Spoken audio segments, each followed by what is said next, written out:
2 Coríntios capítulo 1, nós vamos ler a partir do versículo 8, e eu queria desafiar você agora a prestar toda a tua atenção na palavra do Senhor, porque eu tenho certeza que Deus quer falar algo sobre a sua vida nessa noite, amém? E sobre a minha também, eu recebo em nome de Jesus. O texto diz, 2 Coríntios capítulo 1, a palavra do Senhor nos diz a seguinte coisa: irmãos, queremos que saibam das aflições pelas quais passamos na província da Ásia. Fomos esmagados e oprimidos além da nossa capacidade de suportar, e pensamos que não sobreviveríamos. De fato, esperávamos morrer, mas como resultado, deixamos de confiar em nós mesmos e aprendemos a confiar somente em Deus, que ressuscita os mortos. Ele nos livrou do perigo mortal e nos livrará outra vez. Nele depositamos a nossa esperança e Ele continuará a nos livrar.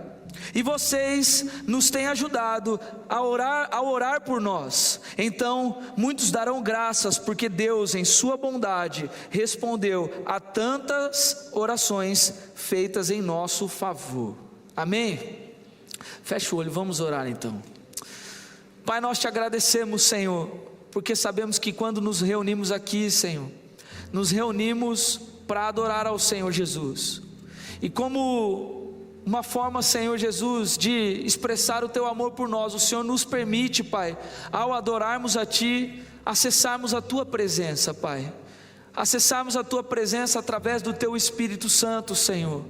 E Pai, eu te peço que agora, para que essa noite seja marcada, Senhor Jesus, ainda mais em nossos corações, que o Senhor fale conosco também através da palavra, que o Senhor ministre em nossos corações aquilo que o Senhor deseja falar essa noite, que a minha voz aqui seja totalmente irrelevante, Senhor, para que somente a voz do Senhor seja ouvida neste lugar, que a Tua palavra seja aquela que penetra os nossos corações nessa noite. E nós clamamos, Pai, para que todos nós saiamos aqui transformados pelo Teu Evangelho, Senhor.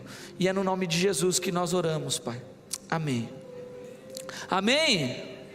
Glória a Deus. Bom, gente, eu li esse texto aqui, que é o texto de 2 Coríntios, é uma carta escrita por Paulo para a igreja que estava lá naquela cidade grega chamada Corinto.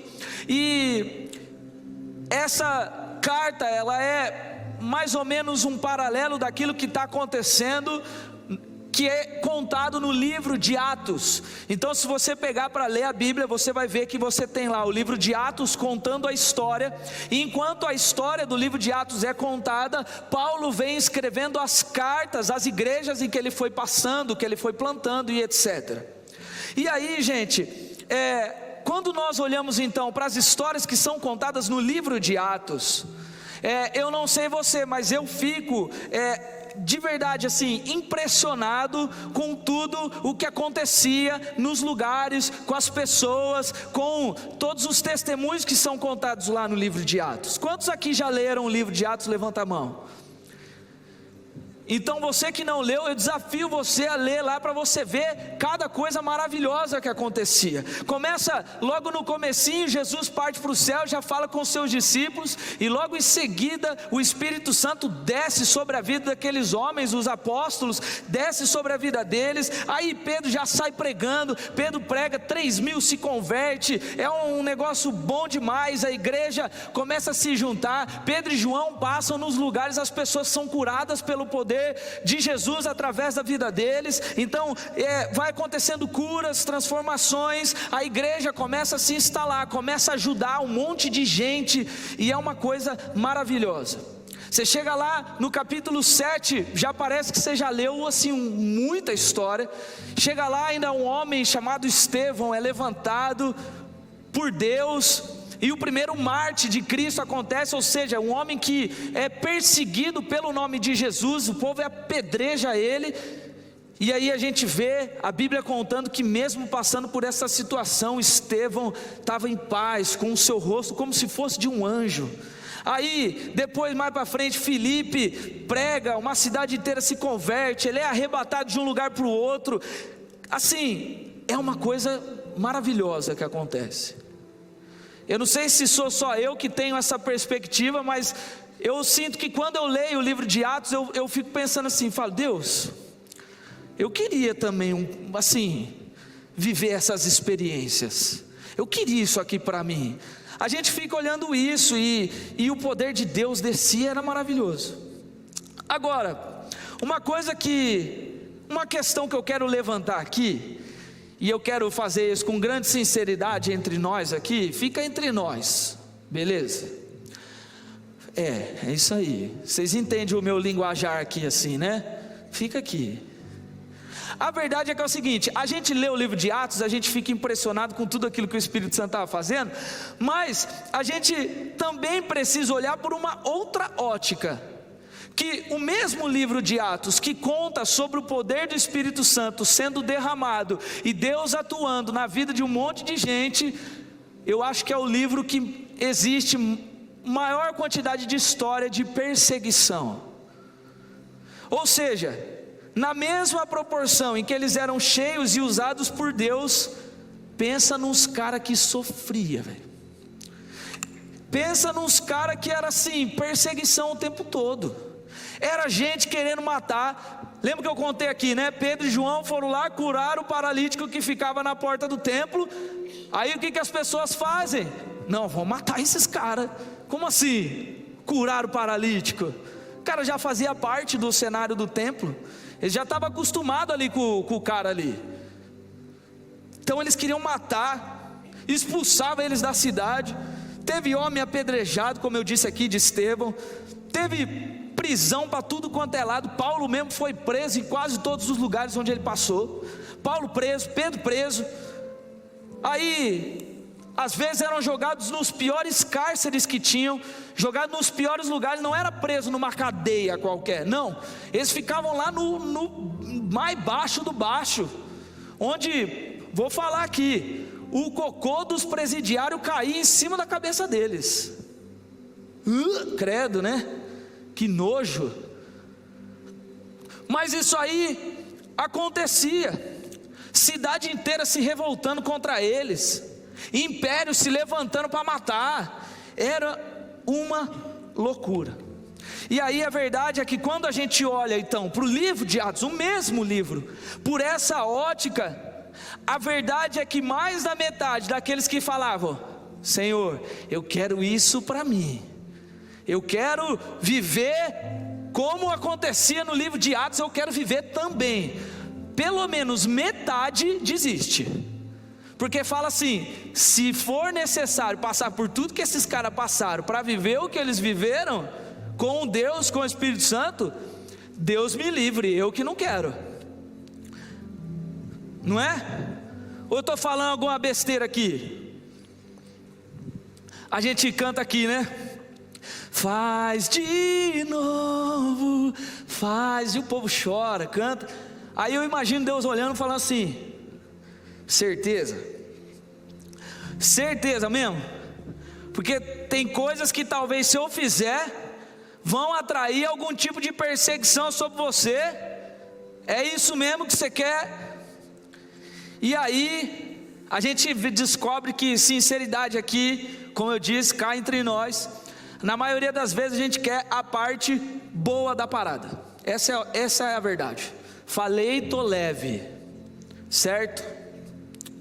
Mas aí é exatamente isso, esse contexto, essa ideia de perseguição e outras coisas, que é interessante neste texto que nós lemos quando Paulo escreve à igreja de Coríntios. Porque olha só, quando ele escreve essa carta, e especificamente nessa parte que nós lemos, nestes versículos que nós lemos, ele estava passando por um dos piores momentos da vida dele.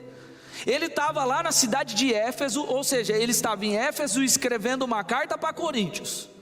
Vocês entenderam isso? Ufa! Ele estava lá, e aí ele estava passando um dos piores momentos da vida dele. Para você ter uma ideia, a cidade inteira tinha se reunido. Ó, senti, está escrito ali: Pai nosso nos céus, santificado seja o vosso nome. O cara tem muito TDAH, né? Perdão, esquece. Aí, olha só. Olha só, o povo não está entendendo nada, está aqui na TV, é isso. O que estava acontecendo? Ele estava lá em Éfeso, e aí uma galera que vendia as estátuas dos deuses, viu que o povo estava começando a se converter, porque eles estavam pregando que aquilo lá era tudo besteira. E aí o que começou a rolar? Eles levantaram um motim lá, eles levantaram um grupo para ir atrás deles, levantaram um grupo, e aí a cidade inteira começou a se levantar. Eles foram lá tentar se justificar, estava rolando uma baita de uma perseguição. E aí depois, isso está lá em Atos no capítulo 19, para quem quiser ver depois. E aí, para ajudar nesse mesmo período, eles não podiam ir para a Síria, porque na Síria tinha um grupo de judeus se organizando para matar eles. Então, pensa nisso, tipo, se você vai para cá, você morre, se você vai para lá, você morre, se você vem para cá, você é odiado. E aí eles estavam passando por um grande caos. E o interessante deste texto é que Paulo, em momento algum, faz alguma questão de esconder essa dificuldade que ele estava passando. Ele não esconde, por isso que ele diz o seguinte: irmãos, queremos que saibam das aflições pelas quais passamos na província da Ásia. Fomos esmagados, oprimidos, além da nossa capacidade de suportar, e pensamos que não sobreviveríamos. Aí olha só como ele completa: de fato esperávamos morrer. Você já parou para pensar nisso? Uma aflição onde Paulo estava dizendo: cara, não vai dar. Tipo, eu acho que agora eu vou morrer. Está muito mais difícil do que eu posso suportar. Está muito mais difícil do que eu consigo. E a gente vê através dessas palavras de Paulo a aflição que eles estavam passando, que não era coisa simples, era coisa grave, era coisa difícil mesmo. O cara achou que ele ia morrer, a ponto dele assumir isso. Agora, eu quero, antes de aplicar, fazer um paralelo disso que Paulo estava passando com a nossa história, com a nossa vida, porque a gente vê que muitos de nós hoje em dia, e isso não é algo que talvez vocês, por serem adolescentes, jovens ou crianças como eu,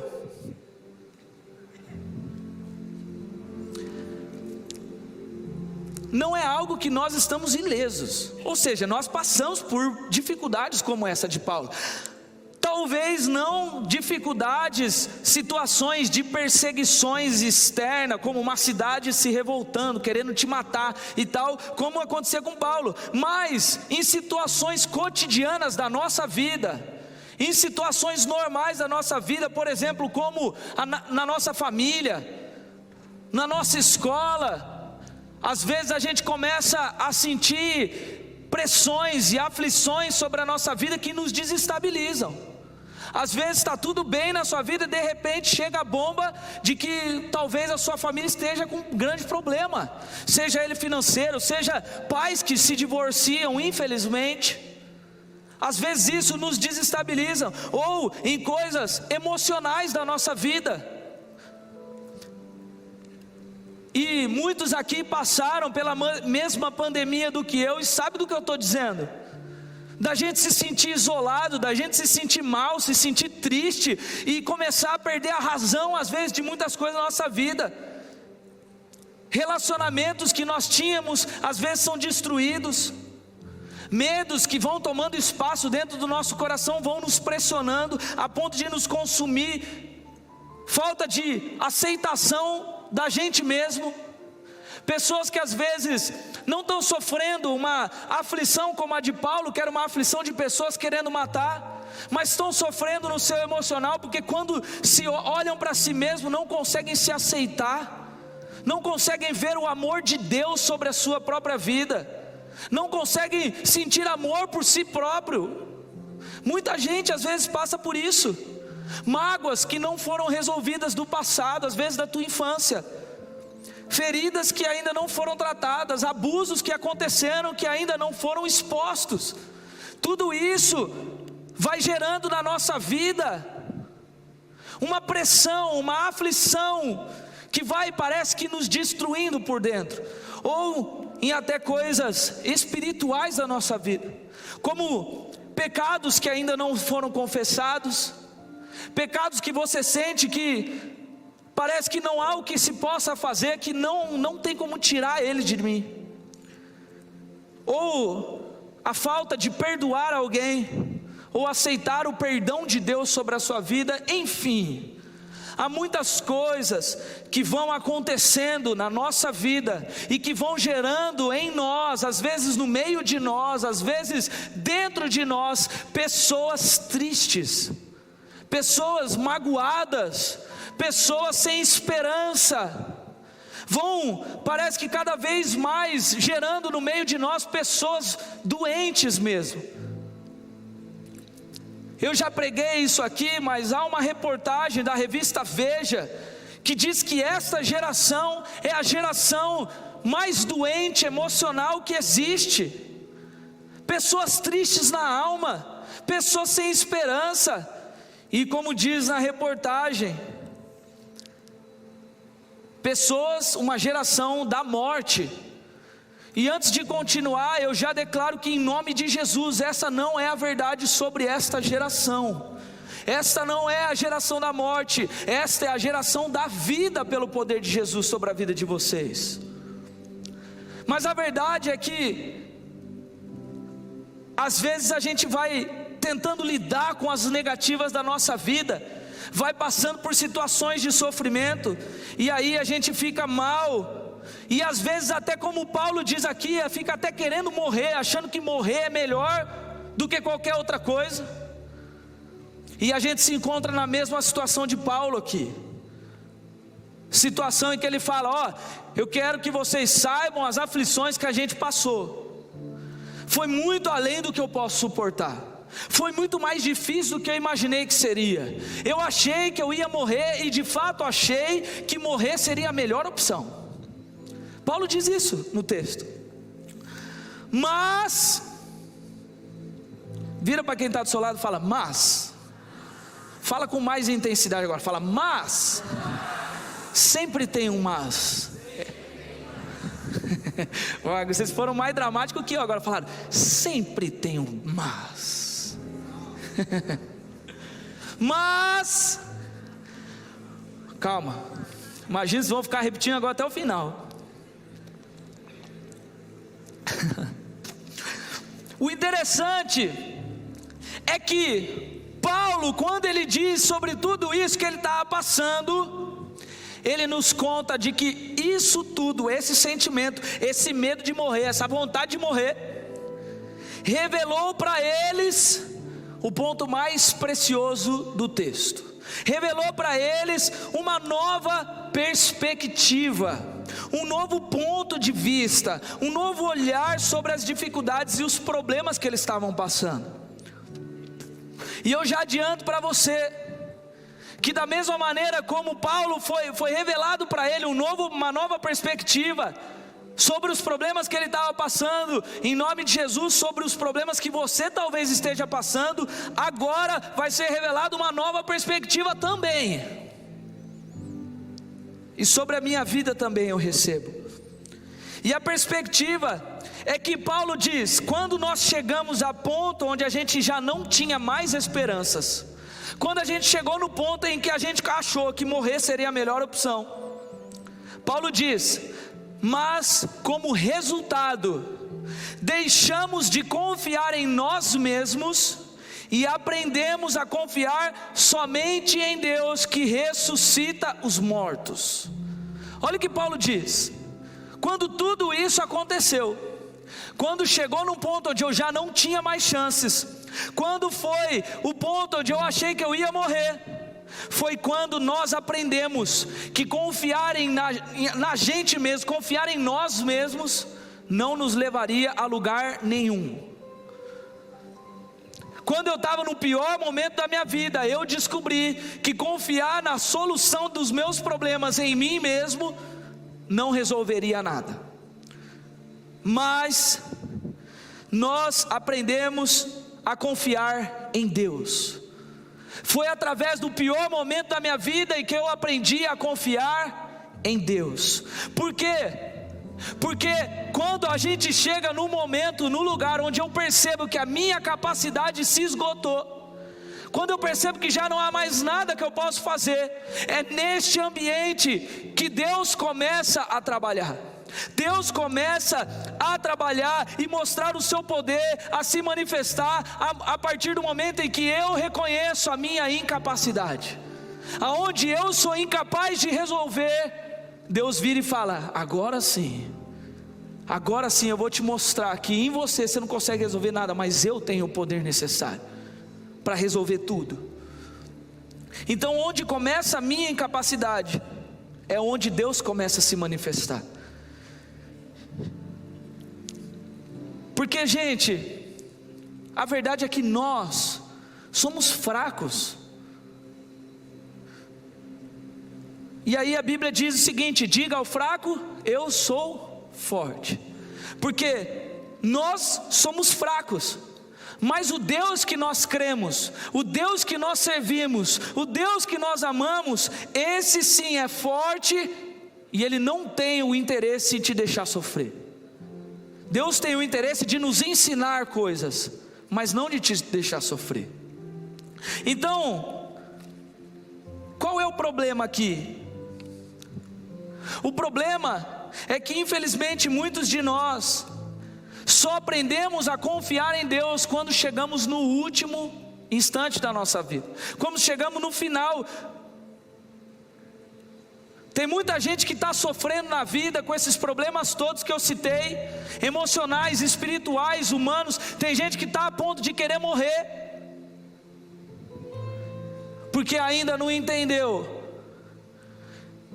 que quando reconhecer quem é e olhar para Deus, as coisas começam a mudar, as coisas começam a tomar uma nova forma.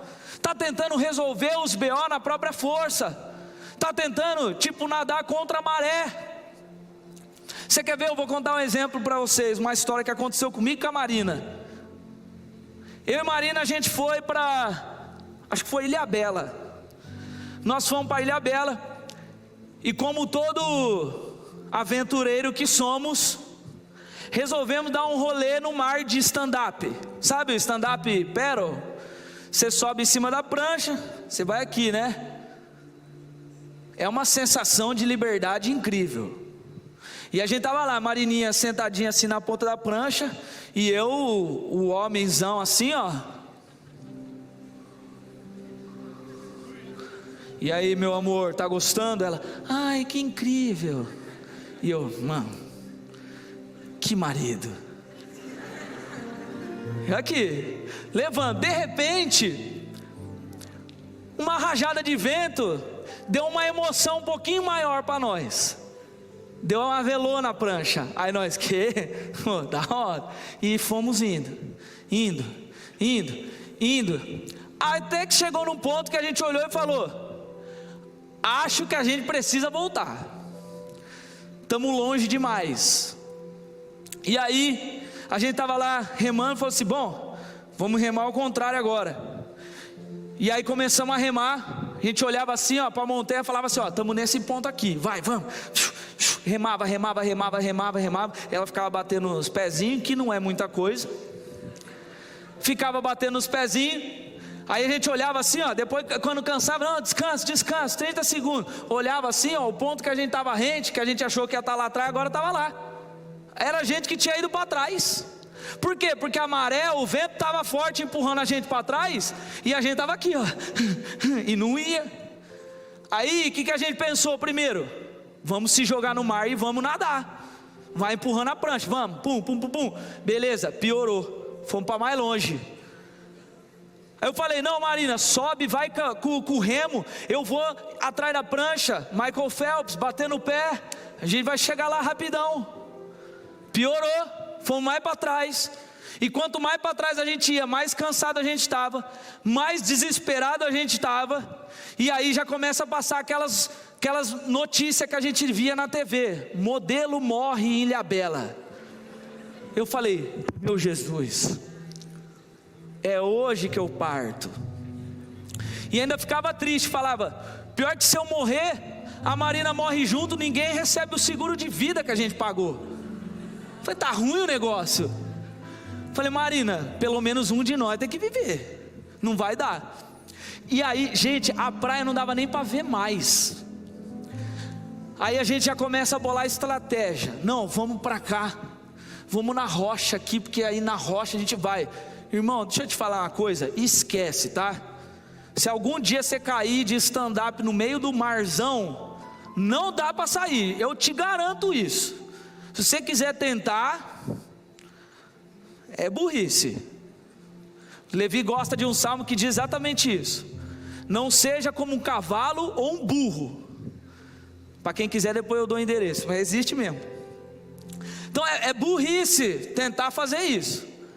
A gente estava lá naquele ambiente, todas as estratégias que a gente tentou deu errado, tudo que a gente tentou fazer deu errado, tudo deu errado. Aí Marina estava lá na frentinha dela já assim, né? Ah, Senhor, perdão pelos meus pecados e tal. Eu também. Mas aí eu lembro que no meu coração falei, Senhor, eu não quero morrer, não é para mim. E aí eu falei com Deus, falei, Deus, tudo que eu podia fazer eu fiz, não dá mais. E tinha um casal de amigos ainda que estava na mesma situação que a gente, só que, sei lá, 1 quilômetro para o lado. Falei, Senhor, não tem mais o que eu fazer, me ajuda. Aí, gente, olha que bizarro isso, vai parecer história de pescador, ainda bem que tem a Marina e o casal para dizer que eu estou falando a verdade. Passou um iate, calma, não fui para o iate, calma. Passou um iate, foi embora. Do nada o iate fez um retorno, parou, desceu um tiozinho, montou num bote, chegou e falou, vocês precisam de ajuda? Eu falei, cara, não é que eu preciso. Aí ele falou, monta aí. Entrei no bote. Ele levou a gente num barquinho. Deus me livre, hein? Deus me livre. Já vou dizer, hein? Deus me revela, se alguém for pro barzinho, eu vou lá buscar, hein? Nós entramos num barquinho, motorzinho. Cara, a gente demorou com um barco de motor uns 5 minutos para chegar na praia. Pra você ver como a gente estava longe. Chegamos lá, ele falou assim, cara, não sei se vocês sabem, mas vocês já estavam no canal. Era questão de minutos para vocês sumir. Ninguém nunca mais achar vocês. Eu falei, Jesus, era o meu dia mesmo. Mas por que eu estou contando essa história aqui? Parece ser engraçada, mas eu achei que eu ia morrer mesmo. Porque naquele dia eu entendi exatamente isso que Paulo está dizendo. Tudo que eu podia fazer, toda a minha força que foi gasta, tudo isso foi em vão. Eu só consegui ser salvo daquela situação quando eu me lembrei de que eu tenho um Deus que cuida de mim. E eu falei, Senhor, me ajuda. Quando eu pedi, o Senhor falou, ai burro, podia ter economizado sua força e me pedido ajuda desde o começo. Você podia ter confiado em mim desde o começo. Mas eu quero que você guarde então algumas coisas que estão nesse texto, porque para Deus as dificuldades, as aflições que a gente passa e você passa, elas são excelentes oportunidades de Deus nos ensinar coisas, de Deus nos lapidar e nos transformarmos em pessoas muito mais fortes e cheias do poder de Deus. Então a primeira coisa que eu quero que você guarde em cima desse texto, e se você tiver aí alguma forma, anota isso para que você nunca mais esqueça. A primeira coisa é que Deus te molda na sua dificuldade. Deus nos molda nas nossas dificuldades. Olha só, o texto diz, fomos esmagados, oprimidos, além da nossa capacidade de suportar, e pensamos que não sobreviveríamos. De fato esperávamos morrer, mas como resultado, deixamos de confiar em nós mesmos. Presta atenção numa coisa, Toda aflição, toda luta, toda dificuldade que você passa na sua vida emocional, na sua vida humana normal, na sua vida espiritual, em todas as áreas da sua vida, elas podem provocar algum resultado. Para alguns vai provocar resultados horríveis, mas para quem vive com Deus e aprende que confiar em Deus é a melhor coisa, gera resultados poderosos. Porque a aflição todos nós vamos passar, a Bíblia é clara em dizer isso para nós. E Deus muitas vezes permite que a gente passe por isso, não porque Ele quer simplesmente te fazer mal, não é isso, mas para que a gente aprenda a depender dEle. Isso não porque Deus é um Deus injusto e quer que você fique dependente dEle de graça só por nada, não é isso não. É que Deus sabe que sem Ele o destino nosso é o pior. Sem Ele o nosso destino já seria a morte. É por isso que Ele morreu na cruz. Então Deus, sabendo disso, Ele quer que você aprenda a confiar nele. Imagina, Deus olha e fala: você sabe que o seu destino sem mim é horrível, é a morte, então aprende de uma vez por todas a confiar em mim. Só que uma verdade aqui que fica clara é que quando nós estamos bem na nossa vida, quando a gente está firme, quando a gente está forte, a vida vai passando, muitos de nós vamos nos esquecendo de Deus, deixamos Deus em segundo plano, deixamos Deus como parte secundária da nossa vida.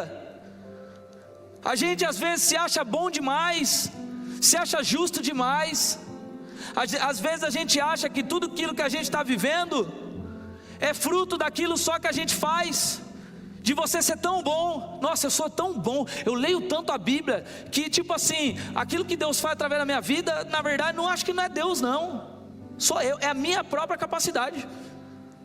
Está cheio de gente, de menino, menina por aí, pregando em nome de si mesmo. Só que a gente precisa aprender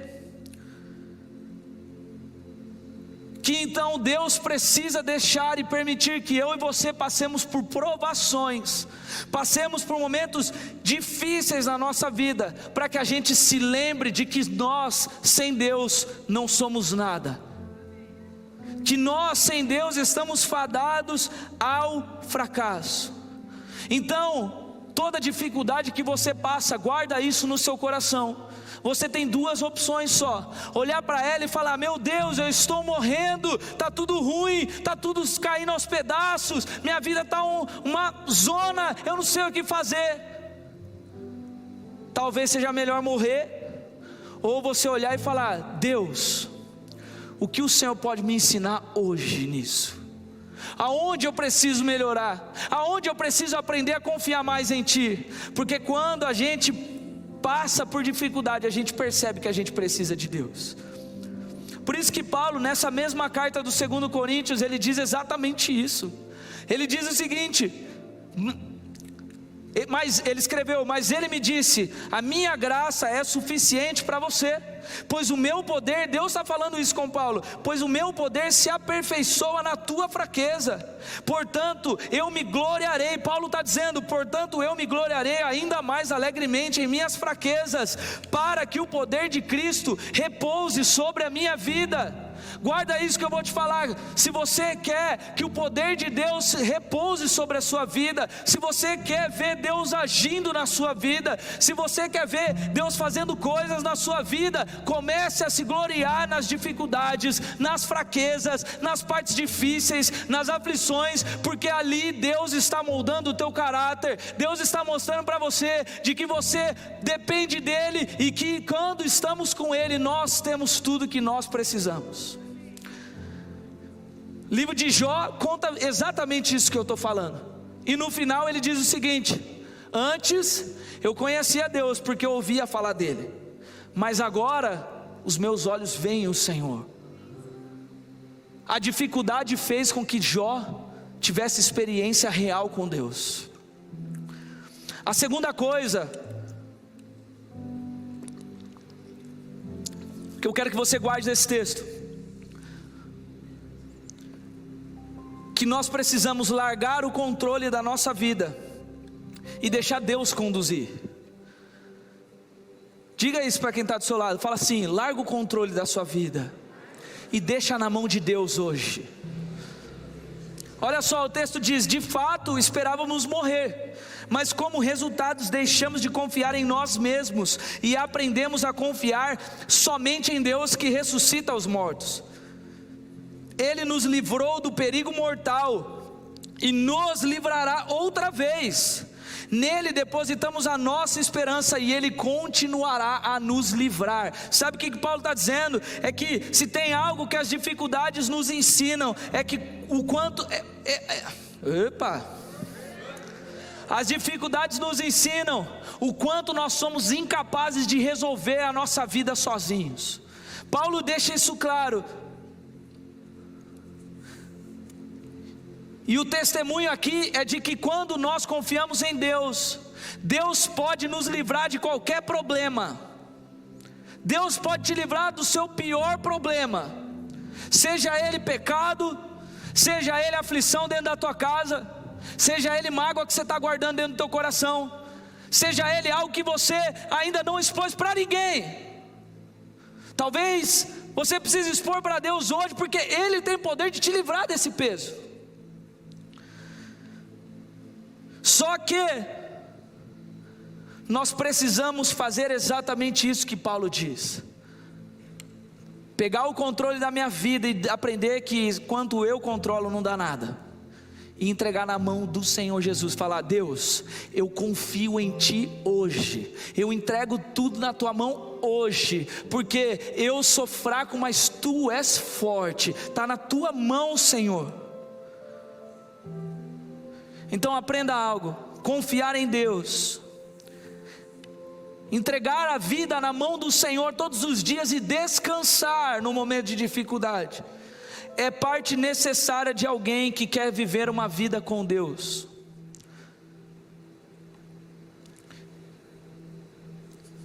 É parte necessária de alguém que quer ter uma vida transformada por Deus todos os dias.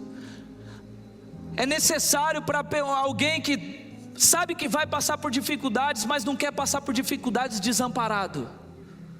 Não quer chegar nesse ponto que Paulo chegou, de achar que a morte é a única solução. Não, é confiar em Deus de tal forma que fala: Deus, eu sei quem Tu és, eu sei o que o Senhor faz, e eu estou tranquilo, porque eu sei que o Senhor vai me livrar, e o Senhor vai continuar me livrando todas as vezes que eu precisar, e tudo que o Senhor precisar me ensinar, o Senhor vai me ensinar, e o Teu poder vai se aperfeiçoar em mim, na minha fraqueza. Por isso que ele diz: aprendemos a confiar somente em Deus que ressuscita os mortos. Aqui ainda há algo poderoso naquilo que Paulo estava dizendo. Olha só, é engraçado que Paulo ele cuida de dizer: nós aprendemos a confiar no Deus que ressuscita os mortos. Ele não disse um Deus que ressuscitou dos mortos. Ele não disse um Deus que pode fazer qualquer coisa. Não, ele afirma: é um Deus que ressuscita os mortos. E o que ele está dizendo aqui, e o que eu quero que você entenda, é que Jesus, quando ele entra numa história, quando você confia em Jesus, quando você confia a sua vida, o controle da sua vida nas mãos dele, ele não só começa a te livrar dos problemas, como ele também começa a ressuscitar aquilo que já morreu. Tem partes da sua vida que já morreram, esperança, sonhos que já morreram. Mas quando Jesus entra na cena, aonde estava morto começa a ganhar vida de volta, porque Ele é aquele que ressuscita os mortos. Ele é o Deus da ressurreição. Então, confia no Senhor, entrega tudo na mão dele hoje, para que ele possa fazer assim como ele fez com Paulo, te livrar da aflição e te fazer entender o processo. E olha só para não ficar perdido, eu citei, lembra do exemplo de Atos, da igreja, de tudo que acontecia, de uma igreja que Deus operava muito, mas que passava por muitas dificuldades. É porque na mesma proporção em que eles passavam por dificuldades, eles sabiam que deveriam confiar em Deus absolutamente, e entregar tudo na mão do Senhor absolutamente, que eles poderiam clamar a Deus nos momentos de dificuldades, que eles sabiam que Deus ia fazer alguma coisa. Eles não desistiam, e quanto mais eles faziam isso, quanto mais eles dependiam do Senhor, quanto mais eles se entregavam diante do Senhor, mais eles recebiam livramentos, e mais eles eram cheios do poder do Espírito Santo sobre a vida deles. Então confiar em Deus não tem a ver só com Ele te livrar dos teus problemas, como tem a ver também a Ele te encher do poder de Deus para você ser diferente no meio dessa terra. Mas você precisa decidir confiar e entregar tudo hoje. E por último, para nós encerrarmos, esse texto nos ensina que nós precisamos ser vulneráveis para Deus e para os outros também. O texto que nós lemos começa dizendo: irmãos, queremos que saibam das aflições pelo quais passamos na província da Ásia. E termina dizendo: e vocês nos têm ajudado a orar por nós. Então muitos darão graças a Deus, porque em sua bondade Ele respondeu às tantas orações feitas em nosso favor. Guarda isso que eu vou te dizer. Quando você está em momento de dificuldade, a primeira coisa que Satanás coloca no teu coração e no meu é de que nós estamos sozinhos. A primeira coisa que Satanás tenta colocar na tua cabeça é que ninguém ama você, que ninguém gosta de você, que ninguém quer suportar os teus BOs. Mas quando a gente vê que Paulo, ele testemunha daquilo que ele está passando, a gente começa a provar o que é o corpo de Cristo. Porque quando ele se faz vulnerável para aquelas pessoas, as pessoas começam a orar. Quando ele se faz vulnerável, as pessoas se fazem vulneráveis juntos e começam a interceder juntos por aquilo que eles estavam passando. E quando nós nos reunimos e fazemos isso juntos, quando você abre o teu coração para alguém que caminha com você dentro da igreja, quando você ouve alguém que está passando por um processo de dificuldade, Deus começa a se unir a isso e começa a agir na nossa causa. O problema é que a gente tem vergonha demais de falar. A gente tem medo de se expor, a gente tem medo de dizer o que está acontecendo. A gente acha que os problemas só acontecem com quem é ruim. E talvez eu estou passando por um problema porque eu sou ruim. Por que eu vou dizer para as pessoas isso? Eu sou ruim. Mas aqui não estava acontecendo com qualquer um. O problema estava acontecendo com Paulo. E Paulo não se importa em ser vulnerável. Ele fala: nós queremos que vocês saibam o tanto de problema que nós passamos, o quão perseguido nós fomos, o quanto eu achei que eu ia morrer. E a oração de vocês fez a diferença na minha vida. Por isso eu quero que vocês saibam também o que eu aprendi nesse tempo. Eu aprendi que quando a gente se faz vulnerável, quando a gente ora para Deus, quando a gente se junta em intercessão, a gente aprende a confiar em Deus. E quando a gente confia em Deus, Ele não deixa a gente desamparado. Então guarda isso que eu estou te falando. Você precisa ser vulnerável para Deus em primeiro lugar. Tem gente que tem dificuldade de abrir o coração para Deus, teu coração de pedra. Mas você também precisa ser vulnerável para as pessoas que caminham com você.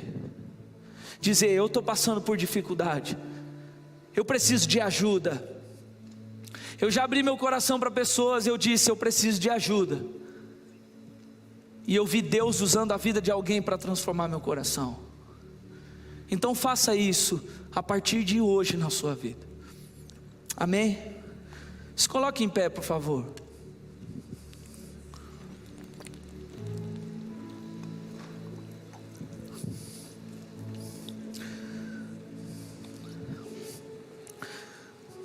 Eu vou ser sincero com vocês numa coisa. Hoje eu tinha convidado um amigo para pregar aqui. E Deus começou a ministrar isso no meu coração durante a semana. O quanto nós precisamos aprender a confiar em Deus. O quanto nós precisamos, assim, entregar a nossa vida nas mãos do Senhor. Deus começou desde os meus momentos de oração na minha casa, nos cultos que eu participei. em todas as coisas. E eu lembro que eu estava incomodado com aquilo, falando: Senhor, eu sei que o Senhor quer falar comigo, e talvez o Senhor está falando comigo é porque o Senhor quer falar com a tua igreja também, falar com os adolescentes lá do Nazati. Mas eu estava tranquilo, porque eu falei: eu sei que isso é coisa da minha cabeça, porque o meu amigo vai pregar sábado. E aí então ontem o meu amigo disse para mim: mano, aconteceu tudo que você não imagina que poderia acontecer. Vem um compromisso daqui, outra coisa dali, vou ter que cuidar da minha igreja aqui, não vou conseguir chegar no horário. Mano, Deus tem algo para falar através da sua vida, vai. E ali naquele momento eu soube de que Deus queria falar e compartilhar esse texto comigo e talvez com você nessa noite. Eu não sei qual é a aflição que você tem passado, eu não sei qual é a maior dificuldade que você tem passado, mas eu quero que você saiba e guarde algo no teu coração nessa noite. É que enquanto você não deixar de tentar passar por todos os problemas da sua vida sozinho e começar a confiar em Deus, talvez você vai continuar nessa situação. Mas talvez Deus tenha me dado essa palavra para te dizer nessa noite que Deus está preocupado com você, e que mais do que isso, que Deus está dizendo para você: entrega o controle da tua vida para mim, aprende a confiar em mim hoje, e as tuas aflições eu vou começar a resolver, e você vai começar a ver de que quando você é fraco, eu sou forte. Mas para isso você precisa confiar, você precisa entregar tudo hoje.